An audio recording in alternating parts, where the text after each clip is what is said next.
ఏంటయ్యాలంటే ఆమెకు పిల్లలు లేదు.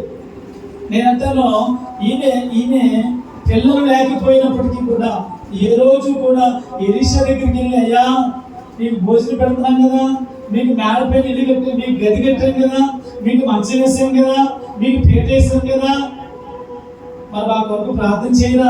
దేవునికి స్తోత్రం చెప్పండి గట్టిగా. రిక్వెస్ట్ ఏమి పెట్టలేదు, ప్రార్థన రిక్వెస్ట్ ఏమి పెట్టలేదు. అనుకున్న నమ్మకం ఏంటంటే, నా ప్రేమ నాకేమి కావాలనో నా తండ్రికి తెలుసు. దేవునికి స్తోత్రం చెప్పండి గట్టిగా. నేనంటాను, మనము చేయవలసిన పని మనము చేస్తే, మనము చేయగల పని మనము చేస్తే, మనకు అక్కరగా ఉన్నదేమో అది దేవునికి తెలుసు. దేవునికి స్తోత్రం చెప్పండి గట్టిగా. ఇంతగా ప్రేమ చూపిస్తా ఉంది గనురాలు, ఇంతగా ఆప్యాయత చూపిస్తుంది గనురాలు. నా ప్రేమ ఉంటారా, ఇది ఇంత ప్రేమ చూపిస్తుంది కదా, ఈమె పట్ల నేను ఏదో ఒకటి చెయ్యాలి అనుకున్నాడు దైవజనుడు. దేవునికి స్తోత్రం చెప్పండి గట్టిగా. సంఘ పెద్ద అయిన గెహాజీని పిలిచాడు. పిలిచి ఆ గదిలో స్త్రీని రమ్మన్నాడు. అమ్మా, నీ కొరకు ఎవరితో మాట్లాడమంటావా, రాజుతో మాట్లాడమంటావా, పెద్దలతో మాట్లాడమంటావా అని కొన్ని మాట్లాడితే మంది, అయ్యా నాకు ఏది అవసరం వద్దయ్యా. దేవునికి స్తోత్రం చెప్పండి గట్టిగా. అదే మనం అయితే, అయ్యా బాబోయ్ 10 లక్షలు అప్పుడున్నాయి బాబు, పిల్లలకి పెళ్ళి అవ్వలేదండి బాబు, కుర్రోడికి ఉద్యోగం లేదండి బాబు, మొత్తం చెట్టంతా రాసేస్తా, అయ్యారు వీటన్నిటి కొరకు ప్రార్థన చేయడం. దేవునికి స్తోత్రం చెప్పండి గట్టిగా. ఇచ్చిందా అండి? చెప్పండి, ఇచ్చిందా? ఏదో ప్రార్థన ఒక్కటే చేసింది అంతే. దైవజనుడికి అర్థమైంది. సంఘపతిగా చెప్పి, అయ్యా ఈయనకి ఎవరు లేరు, పిల్లలు లేదు. దైవజనుడు అన్నాడు, మీదటికి కాలమున మరుసటి ఏట నీ కౌగిట్లో కుమారుడు పుడతాడు. దేవునికి స్తోత్రం చెప్పండి గట్టిగా. హల్లెలూయా. నేను అంటాను, ఈయన నోటి వెంబటి ఈ మాట ఎలా వచ్చింది, దేని వల్ల వచ్చింది చెప్పండి? దైవజనుడిని అమితముగా ప్రేమిస్తాం. దైవజనుడిని ఏంటి ఎవ్వరూ చూడలేనంతగా అంటాను. ఈమె మేడ పైన గదిగట్టిందంటే ఈమె ఎంత ధనవంతులు ఆలోచించండి. చిన్న రేకు సెట్ అయితేనే 3 లక్షలు అయిపోతుంది. దేవునికి స్తోత్రం చెప్పండి గట్టిగా. మేడ పైన గది కట్టి, గదిలో మంచం వేసి, ఏమిటి చదువుకోవడానికి ఏమిటి దీపస్తంభం పెట్టి, పీటేసి, ఎంత శ్రద్ధ చూపించింది, ఎంత శ్రద్ధ చూపించిన ఈ దైవజనం కల్పించింది. ఈమె కొరకు నేను ఏదో ఒకటి చెయ్యాలి. దేవునికి స్తోత్రం చెప్పండి గట్టిగా. హల్లెలూయా. నా ప్రియమైనది, దైవజనుడు మనం ప్రేమించడం నేర్చుకుంటే, దైవజనుడు మనం ప్రేమించడం నేర్చుకుంటే, దైవజనుడు నోటి నుండి వచ్చే శుభవచనాన్ని నా దేవుడు ఆమేన్ అంటారు. దేవునికి స్తోత్రం చెప్పండి గట్టిగా. హల్లెలూయా. మా చర్చిలో ఒక ఆమె ఉంది, సత్యవేది ఒక ఆమె ఉంది. ఆమె భర్త మారలేదు, పచ్చి తాగిపోతుంది. అలాగే అంటాం, ఎక్కువ తాగేమంటే చెప్పండి, పచ్చి తాగిపోతే అంటాం. ఎంతలాంటి తాగిస్తే ఇంట్లో ఉన్న కొండ మండ బీరు అన్ని కూడా రోడ్డు మీద వచ్చేసి అది పేరు చెప్తేనే భయపడిపోయేవారు. అంతటి భయంకరం అన్నమాట. మందిరంలోకి వచ్చి అడుగు పెట్టిన తర్వాత ఆమె అనుకుంది నేను ప్రతి సోమవారం, ఆదివారం అయిపోయిన ప్రతి సోమవారం అయ్యగారికి టిక్కు పెట్టుకెళ్ళాలనుకుంటాను. ఒక రోజు ఆదివారం అయిపోయిన తర్వాత టిక్కు పెట్టుకెళ్తుంది. ఏమో టిక్కు పెట్టుకెళ్తా అంటే, అయ్యగారు నేను అనుకున్నానండి, నీకు ప్రతి ఆదివారం అయిపోయిన సోమవారం నీకు టిక్ను పట్టుకొద్దాం అనుకుందండి. ఇదెక్కడ విచిత్రం, ఎవరు చెప్పారంటే ఆమె అంటే, అయ్యా మా అమ్మగారు అలాగే అన్ని భాషలు పట్టుకెళ్ళేది, మా అమ్మలాగా నేను కూడా సేవకుని ప్రేమించాలనుకున్నాను అని చెప్పేసి పట్టుకొచ్చింది. ప్రతి సోమవారం నా ప్రేమ ఇప్పటికి ఇంచుమించు 4 సంవత్సరాల నుండి ఆమె తీసుకుని వస్తానే ఉంది. ఆమె భర్త హాస్పిటల్లో ఉండేది, మనసు మీద ఉన్న ఆమె పిల్లలకు బాగలేకపోయినా సోమవారం మాత్రం పట్టికి రాకుండా ఉండదు. దేవునికి స్తోత్రం చెప్పండి గట్టిగా. తీసుకొచ్చిన సంవత్సరంలోనే ఎప్పుడైతే ఇది అనుకుందో, సేవకునికి సోమవారం నా మొదటి టికెట్ పట్టుకెళ్ళి ఎప్పుడైతే అనుకుందో, నేను అంటాను, ఇప్పుడు ఆమె ప్రతిరోజు మనకు పెడుతుంది. మనకేమనుకుంది చెప్పండి? ప్రభా నన్ను ప్రేమిస్తుంది, ఆమెకి ఏ లోటు ఉందో ఆ లోటును తీర్చని ప్రార్థన చేస్తాను. నేను సేవకుని మన బాధ్యత. దేవునికి స్తోత్రం చెప్పండి గట్టిగా. ప్రార్థన చేయడం మొదలుపెట్టిన పిల్లల సంవత్సరం తిరిగేసరికి తాగుబోతుడు కాస్త సువార్థికుడిగా మారిపోయాడు. దేవునికి స్తోత్రం చెప్పండి గట్టిగా. హల్లెలూయా. ప్రభు పట్టుకున్నాడు. ప్రభు పట్టుకుని దేవుని మందిరానికి ఏంటి డిసెంబర్ 31 నైట్ వచ్చాడు. ఆ రోజు నాడు ఒక స్క్రిప్ట్ వేసాడు. ఇక్కడ నరకం పర్లోకి స్క్రిప్ట్ ఎత్తే దెబ్బకి మనోడికి స్క్రిప్ట్ పట్టుకుని అంతే వదిలేసిన తర్వాత అన్నాడు, సచివే నేను గుడిలోకి వెళ్ళిపోతాను, తాగుడు మానేస్తాను. దేవునికి స్తోత్రం చెప్పండి గట్టిగా. రావడం నా ప్రియ దేవుడు ఒక సంవత్సరం ఆగడితే బాప్తిజం తీసుకున్నాడు.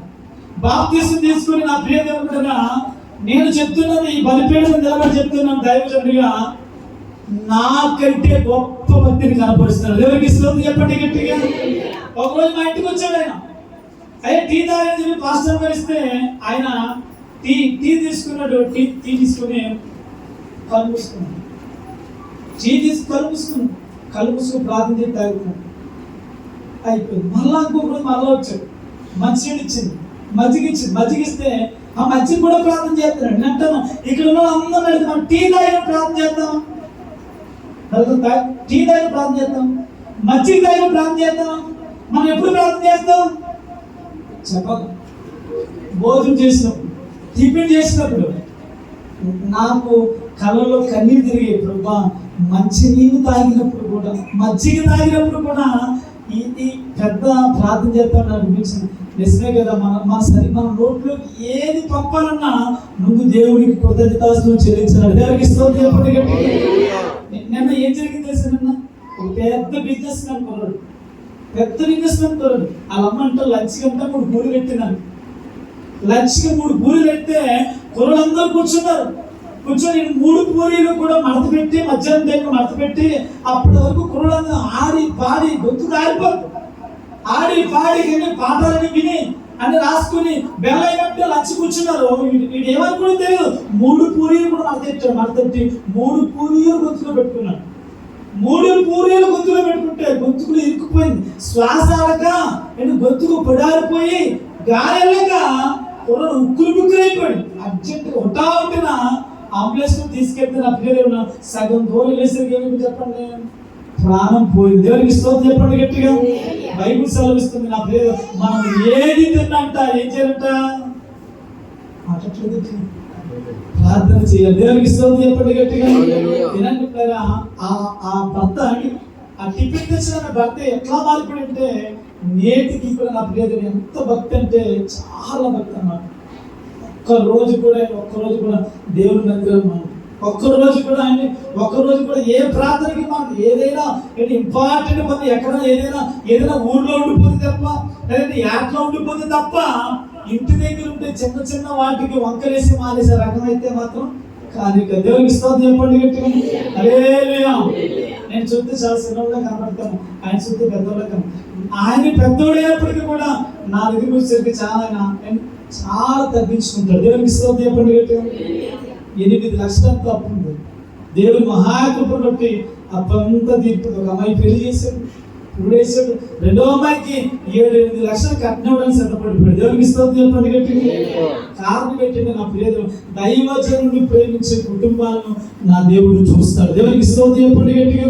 హల్లెలూయా. ఆమె చెప్పిందా? గనురాలని స్త్రీ చెప్పింది, అయ్యా నాకు బిడ్డలు లేరని చెప్పిందా? చెప్పలేదు. దైవజనుడు మాట ఆ కుటుంబంలో లోటు తీర్చగలిగింది. దేవునికి స్తోత్రం చెప్పండి గట్టిగా. హల్లెలూయా. మరొక మాట చూపిస్తూ చూడండి. ఆదికాండము 18వ అధ్యాయము, బైబిల్లో మీ బైబిల్ ఆదికాండము 18వ అధ్యాయము 1వ వచనం. మరియు మమ్రే దగ్గరున్న సింధూరవనములో అబ్రహాము ఎండవేళ గుడారపు ద్వారమందు కూర్చొని ఉన్నప్పుడు యెహోవా అతనికి కనబడెను. అతడు కన్నులెత్తి చూసినప్పుడు 3 మనుషులు అతని ఎదుట నిలబడి ఉండేది. అతను వారిని చూసి గుడారపు వాకిటను వారిని ఎదుర్కొంటూ పరిగెత్తుకొని పోయి నేల మట్టుకు వంగి, దేవునికి స్తోత్రం చెప్పండి గట్టిగా. హల్లెలూయా. ఈ 18వ అధ్యాయానికి వచ్చేసరికి అబ్రహాము వయసు ఎంత అంటే 99 సంవత్సరాలు. ఎన్ని సంవత్సరాలు చెప్పండి? ఆటలు చాలా మంది. దేవునికి స్తోత్రం. అలసిపోకూడదు, నీరసంగా ఉండదు. ఈ 18వ అధ్యాయం వచ్చేసరికి అబ్రహాము వయసు 99 సంవత్సరాలు. ఈ 99 సంవత్సరాల వయసులో మిట్ట మధ్యాహ్నం అబ్రహాము గుడారం దగ్గర ఉండి ఏం చేస్తాడంట? చూస్తున్నాడంట. కనులెత్తి చూస్తాను. ఇదే 90 సంవత్సరాల వయసులో ఇప్పుడు మనమే ఉంటే మనం ఏం చేస్తాం చెప్పండి? మంచం మీద కాస్త పురుగులు ఆగుతాం మధ్యాహ్నం. లేదంటే నాకు ఇష్టమైన ఏదో సీరియల్ అండి, చూస్తా ఉంటాం. కానీ అబ్రహాము పని ఏంటంటే కన్నులెత్తి చూస్తా ఉన్నాడు. కన్నులెత్తి బైబిల్ సెలవిస్తుంది, యెహోవా కొరకు ఎదురు చూసేవారు నూతన బలము పొందుకుంటారు. దేవునికి స్తోత్రం. హల్లెలూయా. అబ్రహాం చూస్తున్నాడు. అబ్రహాముకి ముగ్గురు మనుషులు కనబడ్డారు, తండ్రి, కుమార, పరిశుద్ధాత్మ. పరిగెత్తుకుంటూ వెళ్ళాడంట. వెళ్ళేంట పరిగెత్తుకుంటూ వెళ్ళాడు. నేల మట్టుకు వంగేదంట. నేల మట్టుకు వంగనంటే ఏంటి? సాష్టాంగపడి నమస్కరించండి. దేవునికి స్తోత్రం చెప్పండి గట్టిగా. నేనంటూ నా ప్రియ దేవుడు, సేవకుడు కనబడితే మనం వందనాలే చెప్తాం. చాలా మంది వందనాలు చెప్పు, మా చిత్రం కావాలంటారు.